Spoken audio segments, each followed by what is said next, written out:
আসসালামু আলাইকুম। Career flow YouTube চ্যানেলে আপনাকে স্বাগতম। পুরো মার্চ মাসের গুরুত্বপূর্ণ সাম্প্রতিক সাধারণ জ্ঞান। বাংলাদেশ বিষয়াবলী। নতুন রাজনৈতিক দল জাতীয় নাগরিক পার্টি আত্মপ্রকাশ করে ২৮ ফেব্রুয়ারি ২০২৫। জাতীয় নাগরিক পার্টি দলের ঘোষক মিম আক্তার, শহীদ ইসমাইলের বোন। জাতীয় নাগরিক পার্টি দলের আহ্বায়ক নাহিদ ইসলাম। দেশে বর্তমানে পল্লী উন্নয়ন একাডেমির সংখ্যা ৫টি। স্মো ভাষার প্রথম চলচ্চিত্রটির নাম স্মো রূপকথা। স্মো রূপকথা। কাবাডি টেস্ট সিরিজ ২০২৫-এ চ্যাম্পিয়ন হয়েছে বাংলাদেশ। জাতীয় ভোটার দিবস পালিত হয় ২ মার্চ।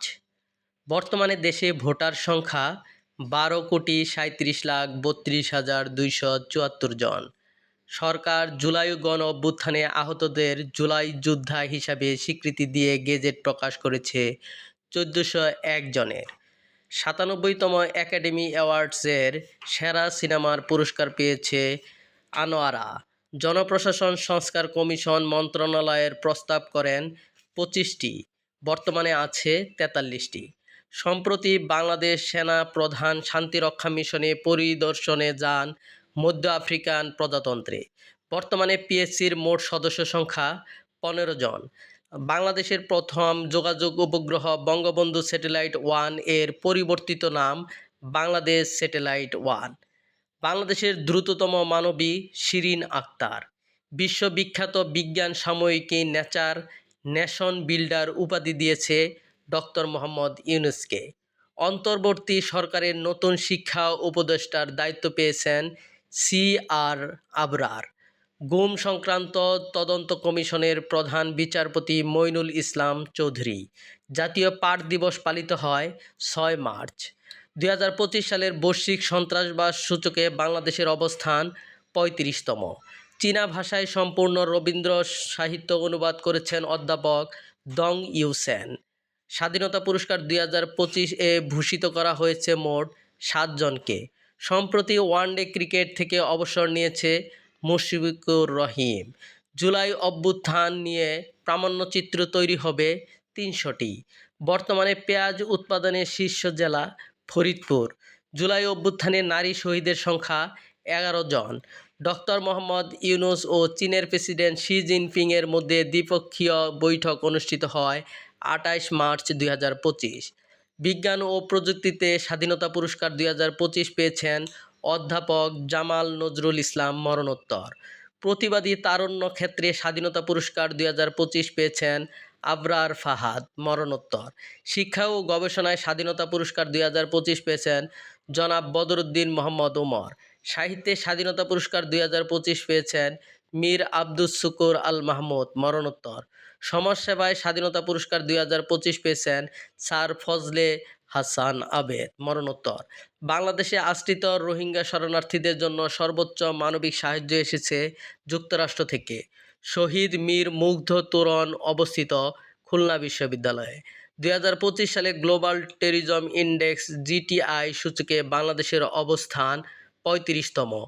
বাংলাদেশে বর্তমানে বিদ্যুৎ উৎপাদন ক্ষমতা ২৭,৮২০ মেগাওয়াট। জাতিসংঘের মহাসচিব অ্যান্তোনিও গুতেরেস ৪ দিনের সফরে বাংলাদেশে আসেন ১৩ মার্চ ২০২৫। বর্তমানে দেশে ইন্টারনেট ব্যবহারকারীর সংখ্যা ১৩ কোটি প্রায়। পল্লীকবি জসীমউদ্দীনের নতুন উপাধি পল্লী বাংলার রূপকার। বিশ্বের সবচেয়ে বড় উদ্বাস্তু শিবির অবস্থিত উখিয়া কক্সবাজার। জাতিসংঘের মহাসচিব অ্যান্তোনিও গুতেরেস জাতিসংঘ হাউস উদ্বোধন করেছেন ঢাকার গুলশানে।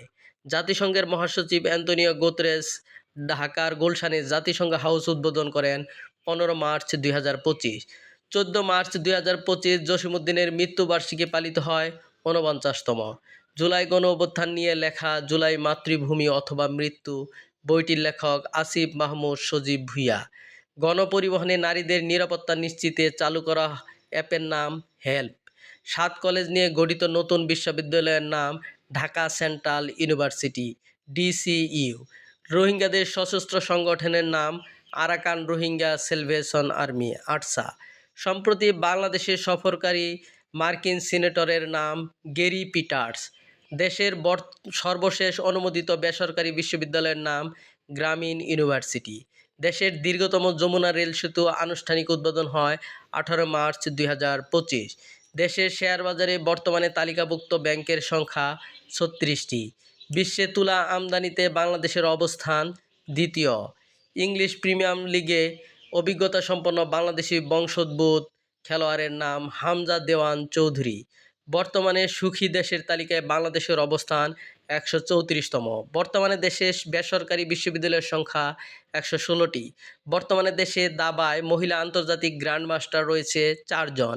বিশ্ব ব্যাংকের প্রতিবেদন অনুযায়ী দেশের কর্মক্ষম জনগোষ্ঠীর প্রবৃদ্ধির গড় হার 1.5%। বাংলা নববর্ষ 1432-এর মূল প্রতিপাদ্য হল নববর্ষের ঐকতান ফেসিবাদের অবসান। দেশে প্রথমবারের মতো সমুদ্রপথে ফেরি চলাচল শুরু করছে চট্টগ্রাম সন্দ্বীপ রুটে। বাংলাদেশ ইনভেস্টমেন্ট সামিট 2025-এ অংশগ্রহণ করবে 50টি দেশ। জুলাই গণ অভ্যুত্থানে আহতদের সংগঠনের নাম ওয়ারিয়র্স অব জুলাই। সম্প্রতি জাতিসংঘ বাংলাদেশের রোহিঙ্গা শরণার্থীদের সহায়তায় আন্তর্জাতিক সম্প্রদায়ের কাছে সাহায্য চেয়েছেন $100 কোটি। প্রধান উপদেষ্টা ডক্টর মোহাম্মদ ইউনূস 4 দিনের সরকারি সফরে চীনে যায় 26 মার্চ 2025। এরকম আরও গুরুত্বপূর্ণ ভিডিও পেতে চ্যানেলটি সাবস্ক্রাইব করে পাশেই থাকুন।